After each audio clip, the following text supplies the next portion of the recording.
आज से 10 साल पहले हमारे देश की अर्थव्यवस्था का क्या हाल था। आज से 10 साल पहले हमारी संघर्षशील, जो एक चरमराती और एक लड़खड़ाती अर्थव्यवस्था, जो कहीं 11वें 12वें नंबर पर थी और सारा देश जो है उसको लेकर चिंतित रहता था, पिछले 10 सालों में वो अर्थव्यवस्था 11वें से 5वें नंबर पे आई है और बहुत तीव्रता से जो है 3रे नंबर की तरफ जा रही है। ये जो 2024 का बजट है, ये सब वर्गों को जो है वो शक्ति प्रदान करने वाला बजट है। इस बजट से जो है वो हमारी अर्थव्यवस्था को भी तीव्रता मिलेगी महोदय जी। और जो हमारा 2047 का जो संकल्प है कि विकसित भारत का जो संकल्प है, हम प्रथम इकोनॉमी बनेंगे, वो भी इस बजट से हम पूरी उम्मीद है एक कदम हम उस संकल्प के जो है वो करीब जाएंगे। महोदय जी, पिछले साल हमारे हिमाचल प्रदेश में एक बहुत बड़ा प्राकृतिक संकट आया, एक बहुत बड़ी बाढ़ आई, जिससे ना जाने कितने जन धन पशु जमीन की हमारे लोगों को जो है वो हानि हो गई।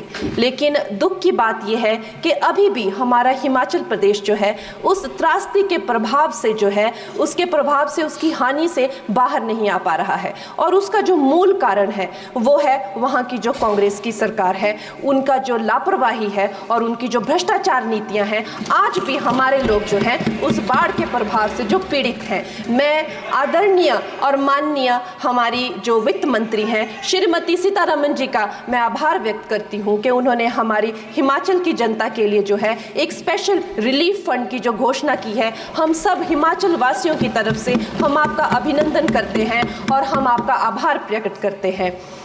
महोदय जी, मुझे ये जान के और आपको बताकर इस बात की खुशी भी होती है और खेद भी होता है कि जितना काम पिछले 10 वर्षों में हमारी भारतीय जनता पार्टी ने हिमाचल प्रदेश में किया है, वो उतना काम हमारे आज़ादी के बाद 60 सालों में भी हिमाचल प्रदेश में नहीं हुआ था।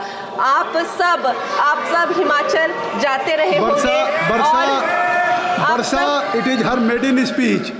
आप सब Himachal, Varsha, it is her maiden speech, kindly.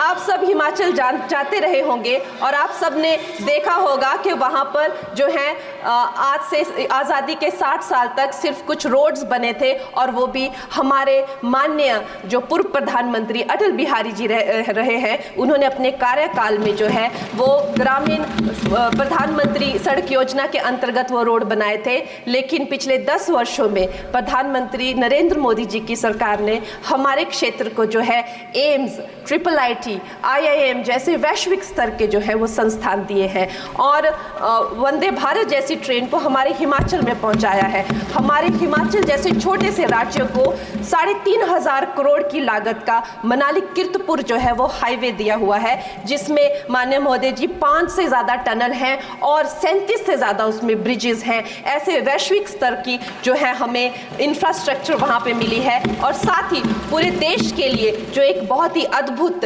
Infrastructure marble है, जैसे कि हमारी अटल टनल 9 किलोमीटर की जो वो अटल टनल है, विश्व की सबसे लंबी टनल है और वो एक सिंगल ट्यूब हाईवे जो है वो पूरे विश्व के लिए जो है एक बहुत बड़ा उदाहरण है। और उसके साथ ही 11,000 करोड़ के हाइडल प्रोजेक्ट्स हमारे हिमाचल प्रदेश को दिए हैं। अगर मैं ये सूची यहाँ पे रखूँ तो शायद आप लोगों का बहुत वक्त जो है इसमें लग जाए, लेकिन लाखों लाभार्थी जो है वो चाहे मुफ्त राशन हो, चाहे PM की जो है वो मकान हो या आयुष्मान हो, हमारा हिमाचल प्रदेश एक ऐसे राज्य है जो पूरी तरह से शौच फ्री है और वहाँ घर घर में जो है वो गैस चूल्हे का कनेक्शन लगा है। एक भी माता, एक भी बहन गैस चूल्हे के कनेक्शन के बिना नहीं है। और मेरा ये जो सौभाग्य है 18वीं लोकसभा में महोदय जी, मेरा ये सौभाग्य है कि जब मैं यहाँ पे आई थी तब महिला आरक्षण बिल जो राजनीति में महिलाओं को जो है 33% आरक्षण देता है, वो बिल भी पारित हुआ था।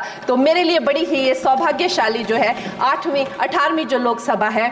और मैं ये कहना चाहूँगी कि ये जो बिल है ये अवश्य ही एम्प्लॉयमेंट हो या चाहे स्टार्टअप इनोवेशंस हो, चाहे हमारे गरीब और मिडिल क्लास को टैक्स रिलैक्सेशन हो या हमारे जो अन्नदाता किसान हो उन पे फोकस हो। ये मैं इसे होलसम बजट कहती हूँ और मेरी एक प्रार्थना प्रार्थना रहेगी हमारे सरकार से कि हमारे मंडी क्षेत्र में अगर एक इंटरनेशनल एयरपोर्ट हो तो अवश्य ही हमारी जनता का टूरिज्म की दृष्टि से बहुत कल्याण होगा। वो हमें ज़रूर इस विषय में सोचें और मुझे लगता है ये जो बजट है हम हिमाचल के वासी जो हैं इसका पूरी तरीके से जो है वो वेलकम करते हैं और धन्यवाद।